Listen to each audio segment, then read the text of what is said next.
The ballroom at Grayfield Park was lit by 200 candles on the night Miriam Hartley understood, with the particular clarity that comes only at the edge of ruin, that she had no one left to save her.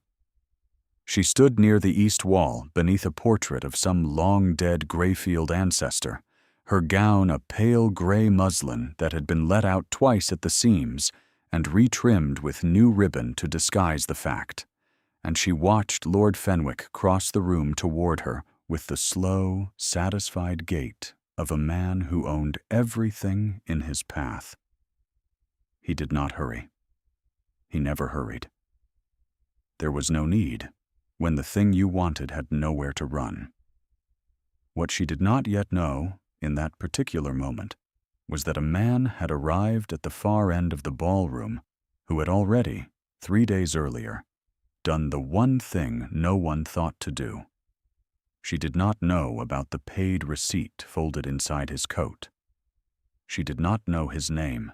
She knew only the candle heat on her bare neck and Fenwick's approach, and the particular weight of 4,000 pounds pressing against her chest as though the debt were something she wore.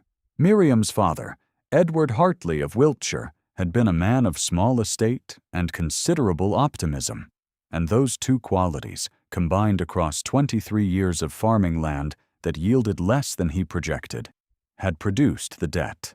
4,000 pounds borrowed from Lord Fenwick's family in 2 separate instruments over the course of a decade, with Miriam's father's property as security, and in the final and most ruinous note, signed 18 months before his death, with a clause that no solicitor she could reach afterward could adequately explain, except to say that its practical effect was to place her in Fenwick's guardianship in the event of default. Her father had not believed he would default. He had believed in the harvest of the following year, always the following year, the way some men believe in a ship that has been lost at sea for too long to reasonably expect. He had died in February of 1814, in the spare bedroom of their leased farmhouse with a candle guttering beside him and Miriam holding his hand, and by March the solicitor had confirmed what she already suspected. The estate was gone. The house was Fenwick's, and she, lacking any male relation who could contest the instrument or settle the sum, was to present herself at the Fenwick family seat at Harrogate within 30 days as a condition of the debt's formal forbearance, pending what Fenwick described in his correspondence as an arrangement of mutual benefit. She had brought Clara with her. Clara Voss was 17, the daughter of her father's last housekeeper, and she had no more home than Miriam did. Miriam had packed 1 trunk each and hired a carrier to Harrogate, and arrived on a cold March morning to find that Lady Dorothea Fenwick, Fenwick's mother, had assigned them a pair of rooms in the servants' wing with the explanation that the guest quarters were occupied. They were not occupied. Miriam had seen the empty rooms on her way upstairs. The season had progressed in this fashion. She was permitted to attend dinners. She was permitted to sit in the drawing room when Lady Dorothea chose to receive company, though she was rarely introduced and never seated near the fire. She was referred to, when she was referred to at all, as the debtor's daughter, a phrase Lady Dorothea delivered with the same brisk precision she used for all factual statements, as though Miriam's reduction to that phrase were a matter of simple taxonomy. Lord Fenwick had been patient. He was 41 years old, with a broad face and small, pale eyes, and a manner of looking at a room as though he were calculating what each object in it might fetch at auction. He had told Miriam, twice, in the wood-paneled study at Harrogate, that the debt would be forgiven on the occasion of their marriage. He had said it the way a man says the weather will clear, with the flat certainty of someone who has not considered the alternative. She had not refused him directly. She was not yet sure she could afford to. It was Lady Dorothea who had arranged for Miriam to attend the Grayfield ball, which surprised her, until she understood why. The neighboring families needed to see the arrangement. A public appearance, a few pointed introductions, and Fenwick's claim on her would be as good as announced. Lady Dorothea understood how the machinery worked. Consensus, once manufactured, was nearly impossible to undo. And so Miriam stood near the east wall in her retrimmed gown and watched Fenwick cross the room and told herself, for the 7th or 8th time that evening, to remain still, to remain composed, to remain the version of herself that Harrogate had not yet managed to diminish entirely. She did not see the Duke of Ashvale arrive. She heard the announcement, as most people near the door did, and registered the shift in the room the way one registers a change in barometric pressure, not as a specific event, but as a general alteration of the air. Several women near her turned. A pair of young men near the musicians' gallery straightened their posture, without knowing they had done it. Lady Dorothea, seated at the far end of the room on a chair positioned with the strategic authority of a throne, went very still. Miriam looked up. He was tall and dark-coated, and stood at the entrance of the ballroom with the precise stillness of someone who has learned to manage the effect of his own presence. His jaw was set, his expression level, and he surveyed the room with eyes the color of winter cloud that recorded everything and disclosed nothing. He had not wanted to come. That was legible in every line of him. The slight tension at the shoulder, the way his hands were clasped behind his back as though preventing themselves from doing something imprudent, like leaving. But he had come. And his host, Sir William Greyfield, was already moving toward him with the flushed gratitude of a man whose evening had just been legitimized. James Caldwell, Duke of Ashvale. She learned his name from the woman beside her, who whispered it with the particular reverence people reserve for dukes and disasters. Fenwick reached her before she had fully catalogued this information. He arrived at her elbow with a glass of wine she had not asked for, and pressed it into her hand with the comfortable assumption of a man who believes the hand belongs to him. "You'll want to look less like a woman at a funeral," he said, pleasantly enough. "Greyfield has introduced me to Ashvale before. I intend to present you." She did not answer. She held the glass and kept her eyes forward, and remembered that she still had no alternative. Across the ballroom, through a shifting corridor of jewels and powder and candlelight, the Duke of Ashvale had not moved from his position near the entrance. Sir William was still talking at him, and Ashvale was listening, or appearing to listen, while his gaze made its deliberate circuit of the room. It stopped. Miriam felt it the way you feel someone watching you from across a crowded street, a pressure that precedes any visual confirmation. She turned her head, very slightly, and found that he was looking at her, not in the way Fenwick looked at her, with that evaluating patience, but in the way a man looks at something unexpected, with a stillness that was not indifference, and was not assessment, and was something she could not immediately name. He looked away. Greyfield was speaking again. Ashvale gave his attention back to his host, and the moment closed, and Miriam told herself it had been nothing. She was, by this point, accustomed to telling herself a great many things. If you find yourself caught in Miriam's story and wishing someone had spoken sooner, you are feeling exactly what the story is made of. Stay close. The following Thursday, Fenwick hosted a dinner for 9 at Harrogate, and it was at this dinner that the thing Miriam could not have anticipated began to occur. Ashvale had been invited.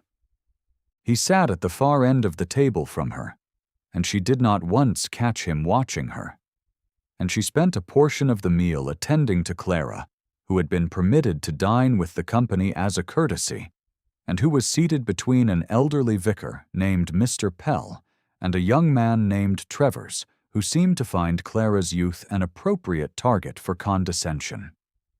Miriam shifted the conversation twice, gently, directing questions toward the vicar that drew Clara into his answer. Clara caught her eye once and pressed her lips together in the way she did when she was trying not to smile.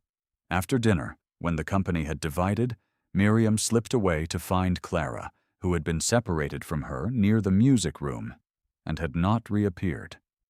She found her instead in the corridor outside the small sitting room, standing with the flat, careful stillness of a child who has been frightened but is refusing to show it. Fenwick was inside the sitting room. The door was ajar. He was telling Clara, in the smooth, satisfied voice he used for all his certainties, that she was here on tolerance alone, and that her continued presence at Harrogate depended entirely on Miriam's cooperation, and that Clara would do well to remember that, and to remind Miriam of it when Miriam next required persuading. Clara's hands were folded in front of her. Her chin was level. Miriam opened the door. She did not shout. She did not weep.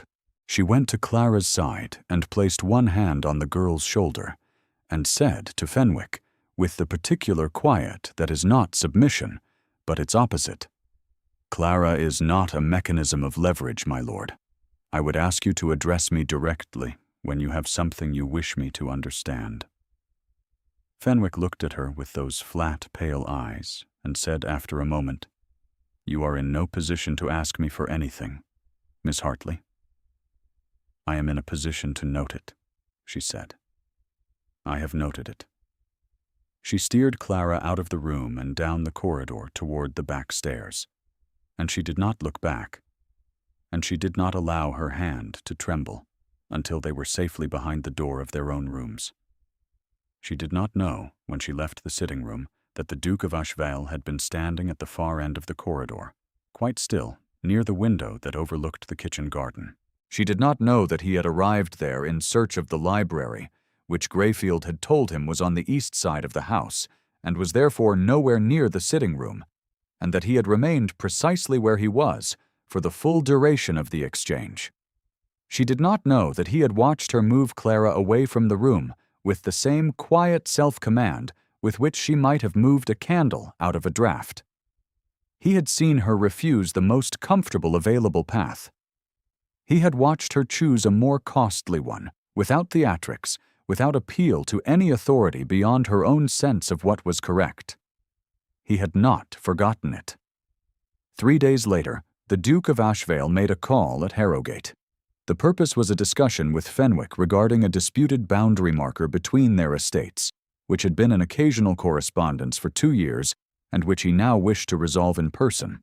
Lady Dorothea received him in the drawing-room with every evidence of pleasure and a pot of very good tea. Fenwick was delayed from his ride by 20 minutes.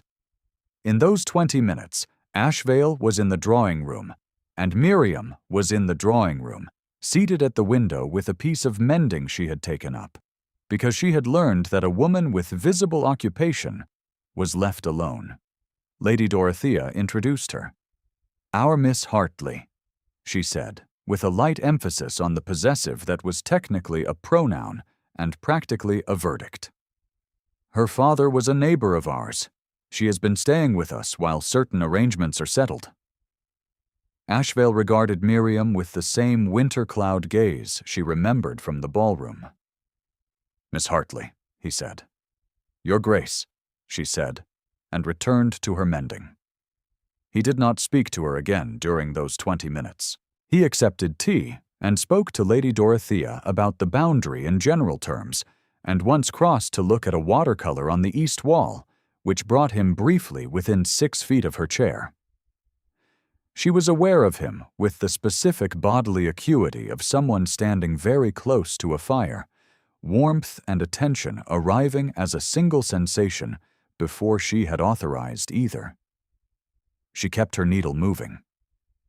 When Fenwick arrived and they withdrew to the study, she put the mending down and sat for a long moment with her hands in her lap, looking at the window and the bare garden beyond it. It was nothing. He was a duke who had looked at a watercolor. She was a woman who owed £4,000 and had no future she had chosen. These two facts sat in the same room and had nothing to do with each other. She knew this. She was not a woman who permitted herself fictions, not since February, not since the spare bedroom and the guttering candle, and the solicitor's careful voice on a cold March morning.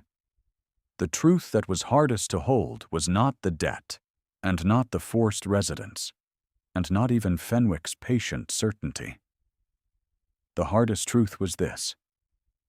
She had begun, in the month since her father's death, to believe what her circumstances seemed to be telling her, that she was a problem to be settled, that her best years, if she'd had any worth counting, were already spent, that a woman in her position did not wait to be chosen. She waited to be collected. What she did not know, sitting at that window while the bare garden received the pale March light, was what had occupied Ashvale during those 20 minutes with Fenwick. She did not know that the boundary discussion had lasted approximately 4 minutes, and that the remaining 16 had been spent on a subject Fenwick had not expected and had not welcomed.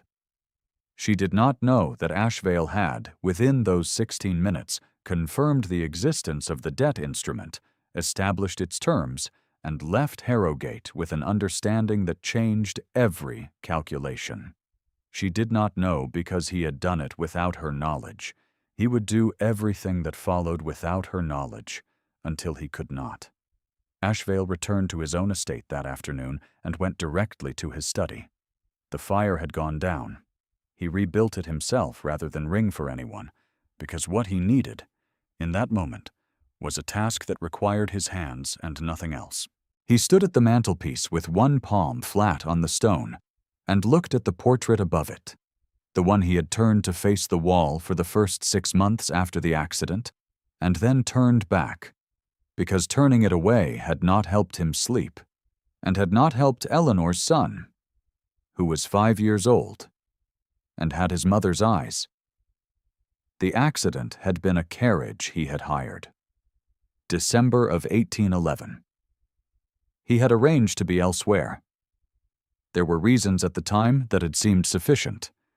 And then there was the ice on the Coventry road, and the coachman who had been new, and the axle that had not been properly inspected, and Eleanor was gone, and all his reasons collapsed into a single sentence that he had said to himself every day since. He had not been there. He had been cold since. Not by nature, or not only by nature. By discipline. Coldness was a form of accountability.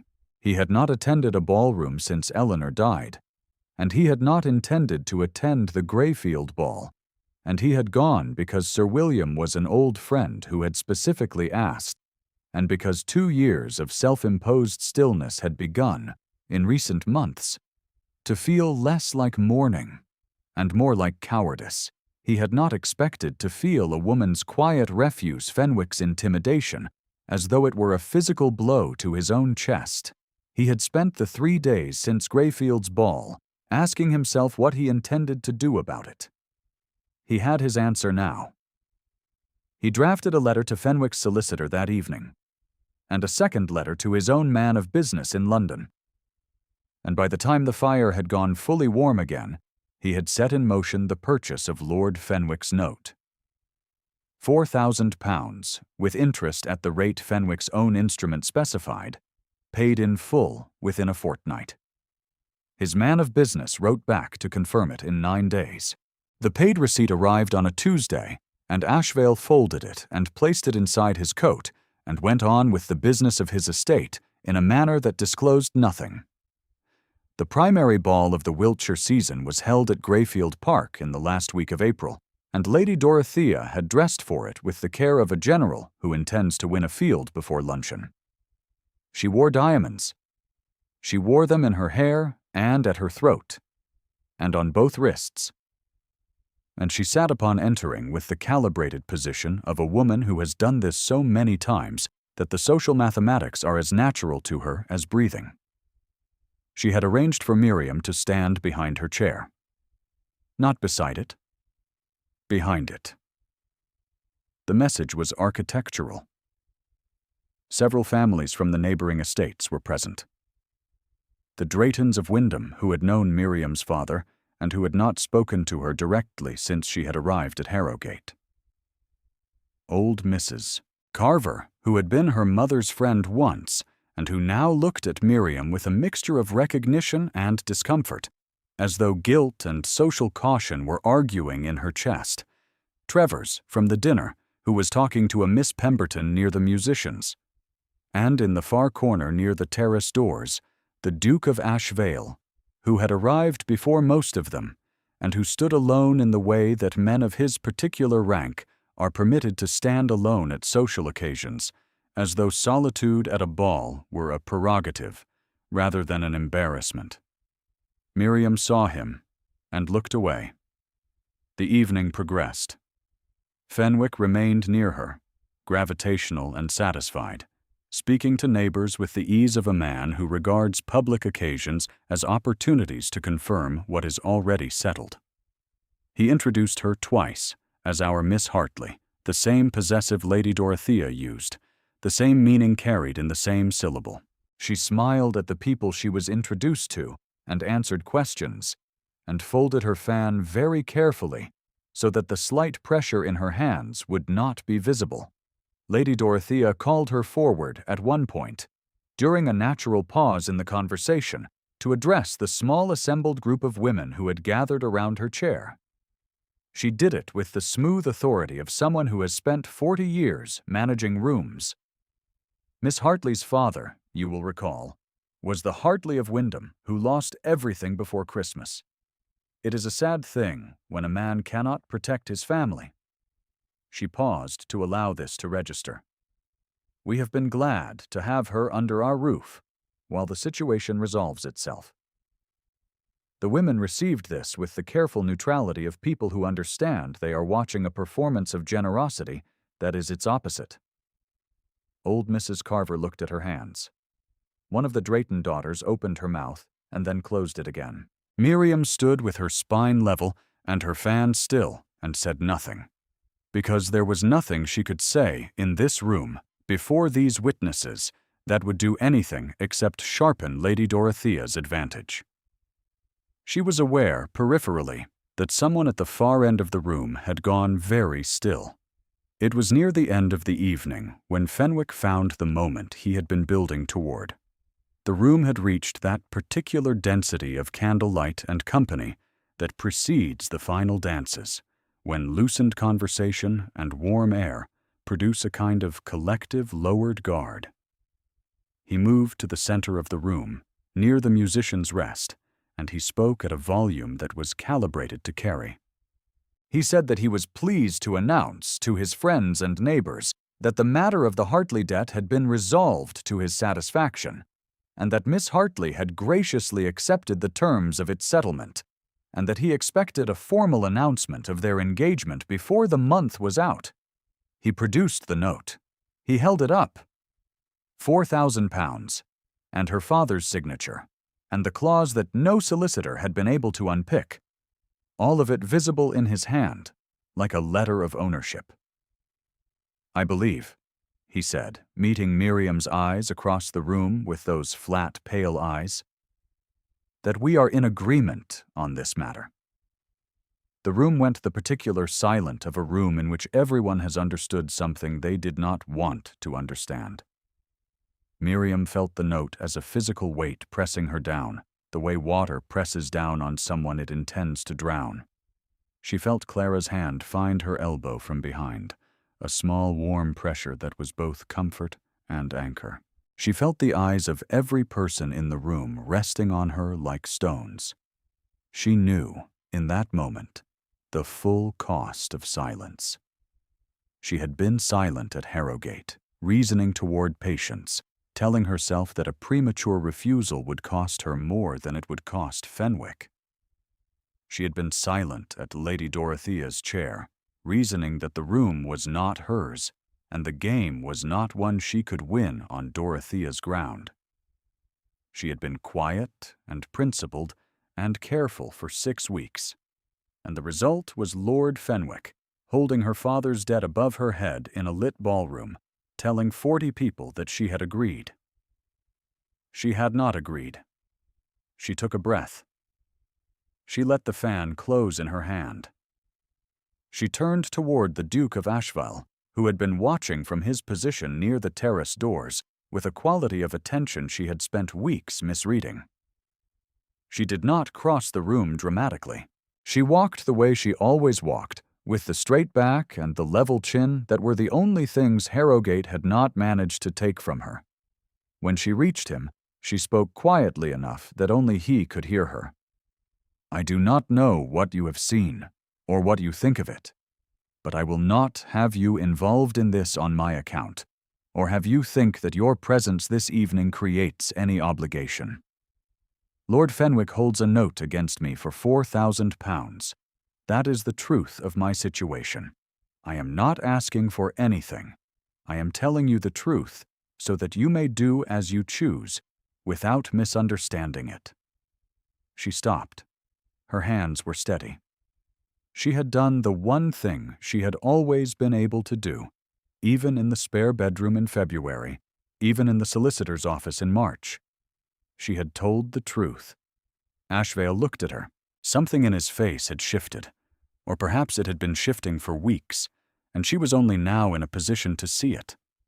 The way you see the first light of morning not in an instant, but as a gradual accumulation of visible things. The jaw was the same carved stillness it had always been. The eyes were not. He said, "I know." He reached inside his coat. He produced a folded paper, and he held it, not up toward the room the way Fenwick had held his note, but level between them, where she could read it if she chose. She looked down. She read the heading. She read the sum. £4,000, paid in full. Her father's note. Fenwick's signature releasing it. The date on the receipt was 3 weeks ago. She looked up at him. He had not done it to give her to himself. She understood that immediately, in the way you understand certain things before you have language for them, in the body before the mind. He had done it because she had walked a girl past an open door and put herself between a child and a man who thought leverage was the same as a claim, and he had seen her do it, and he had understood what she was. He had done it because some costs are worth paying for a clear conscience, and some are worth paying for more than that. He stepped past her, into the room. The 40 people who had been watching in silence found themselves watching something different now. Ashvale moved to the center of the floor with the unhurried deliberateness of a man who has been cold for a very long time and has decided, at last, to stop. He stood where Fenwick had stood. He did not look at Lady Dorothea. He did not look at Fenwick. He looked at no one in particular. And then, with a precision that left no ambiguity in any part of the room, he looked at Miriam.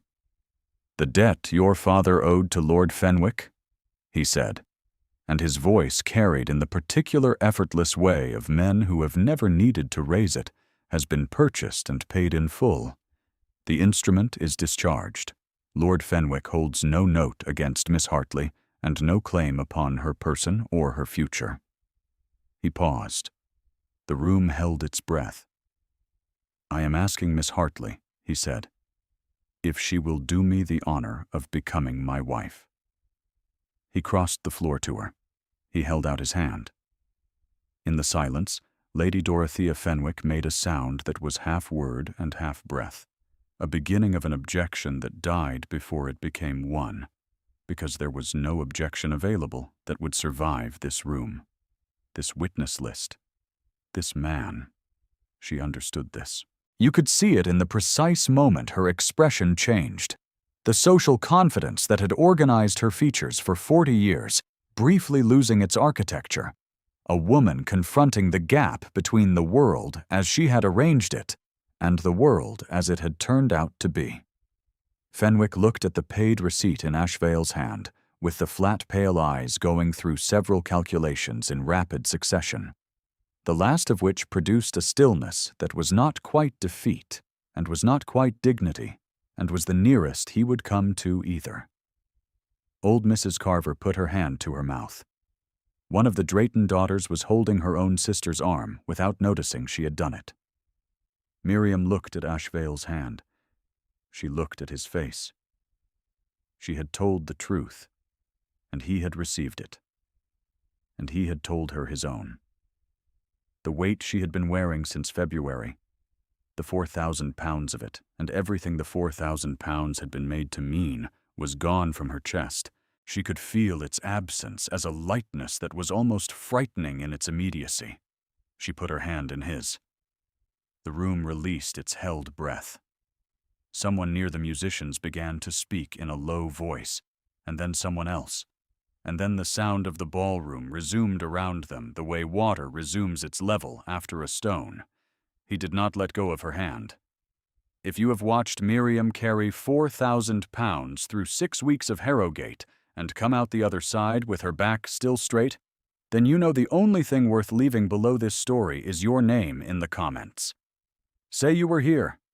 They were married in June, at the church at Ashvale, with a vicar named Mr. Hollis presiding, and Clara standing at Miriam's right hand with a small bunch of white flowers, because Miriam had asked her to, and Clara had burst into tears, and then composed herself with the speed of someone who has decided joy is more useful than weeping. Lady Dorothea attended the wedding. She sat in the 5th row and wore gray and said nothing that was not a compliment, and if the compliments were delivered with a stiffness that acknowledged, quietly and without explicit statement, that she had been wrong about a great many things, Miriam chose to receive them as the gestures they were, and to let the matter rest there. Mercy was not difficulty. Mercy was the shape available to her now that the machinery had stopped pressing. Fenwick did not attend. The Ashvale estate in Wiltshire was everything Harrogate was not. It was old and large and slightly worn at the edges in the way of a house that has been lived in rather than maintained for display, with a library that smelled of wood and wool, and the particular dry warmth of a room that has held fires every winter for 100 years. Miriam had walked into it the first morning after their arrival, and stood in the middle of the floor and been unable to speak for a moment. Not from grief, but from something she had not expected, something she could not immediately name, until she was standing in it, and realized she had not felt it since her father died. She was home. James did not crowd her. He gave her the library and the morning room, and 3 weeks of careful, unhurried proximity that was more patient and more knowing than anything she had been shown since February. He answered her questions about the estate plainly. He asked her opinion of the tenants' cottage roofs, which genuinely needed attention, and then acted on her opinion, which she had not expected. He took her walking along the eastern field boundary where the disputed marker had stood, and he showed her where it had been resolved, and she looked at the cleared ground and understood, without either of them saying it, that this too was something he had done before he had had any right to expect anything from her in return. One evening, near the end of July, they were in the library with a fire going and the windows open to the garden, and he told her about Eleanor. He told her about December of 1811, and the carriage and the Coventry Road, and he told her about the boy, whose name was Thomas, and who was now 6 years old, and who had his mother's eyes, and, as it turned out, Miriam's willingness to be kind to people who had not yet earned it. He did not dress the story to his advantage. He said he had arranged to be elsewhere, and that he had told himself it was a practical decision, and that he had known, even as he told himself that it was a cowardice, and that Eleanor was gone, and the boy had grown up without his mother because of a cowardice he had called by a better name. Miriam sat with this for a long moment. She did not offer him absolution, because he had not asked for it, and she was not in the habit of providing what was not requested. She said after a while, "Thomas has his mother's eyes, and he also has, I notice, his father's way of going still when something matters to him. He does it just before he asks a question. I have been watching." Ashvale looked at her. "It means he is thinking carefully before he speaks," she said. "That is not nothing." He did not answer immediately. The fire had gone to coals. Outside, a late summer wind moved through the garden, and the open window let it in, and for a moment the room held them both in a warmth that asked nothing and offered everything. He said very quietly, "No, it is not nothing at all." Winter arrived the year's way, with geese going south over the eastern fields in November and the first hard frost on the manor garden by early December, and by the time the year turned toward Christmas, the house had taken on the particular warm density of a place that contains people who are choosing to be there. Thomas had accepted Miriam with the serious, pragmatic generosity of a 6-year-old who had decided, after 2 weeks of careful assessment, that she was safe to trust. He had shown her his collection of feathers, organized by size on a shelf in the nursery. He had informed her that the gray one was from a heron, which he had seen on the river, and that the brown one was from a hawk, which he had not seen but which had been told to him by the gamekeeper, whose name was Mr. Finch. And the fact that the gamekeeper's name was Finch and the shelf was full of feathers was the most satisfying coincidence Thomas had encountered in his 6 years, and he wished her to appreciate it. She had appreciated it entirely. Clara had a room of her own, properly, on the 2nd floor, with a window overlooking the kitchen garden and a small writing desk and a pianoforte in the music room downstairs that she had been playing since the first week, with increasing confidence and the particular freedom of someone who has been told, for the first time in some years, that the thing she was doing was welcome. By December, she played in the evenings after supper.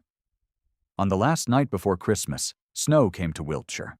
It came quietly, the way proper snow comes, without wind, and it settled on the manor's stone balustrades, and on the garden wall, and on the bare branches of the elm that stood beside the east wing.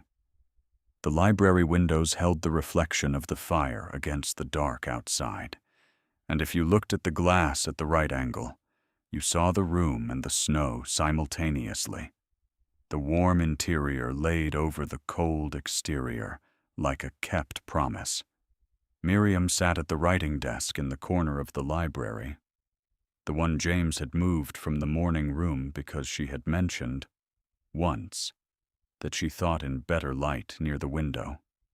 It was a small desk, with 2 drawers and a surface just wide enough for one open book and one sheet of correspondence at a time.